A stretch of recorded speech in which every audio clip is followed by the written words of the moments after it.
In this video, I'll demonstrate how to set LabMax up for the laser wavelengths in your lab.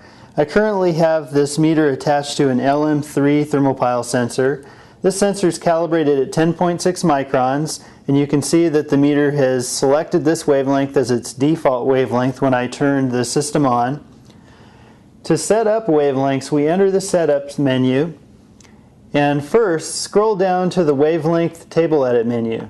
This is where you can enter or add or delete wavelengths. We have LabMax set up for a number of common wavelengths in labs, but currently I'm using a 405 nanometer laser, which is not in the list. So to get that wavelength, I press the Add Soft key, and then I can use the thumb wheel and these left-right scroll buttons to dial in my specific wavelength.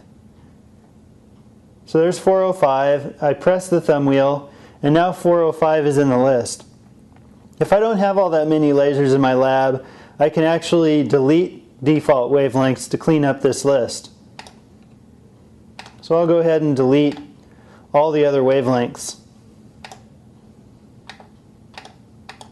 Now to exit, I want to select 405 to use, so I go to the Wavelength Correction menu and simply select 405, press exit, and 405 nanometers is now my wavelength, where I'm applying wavelength compensation.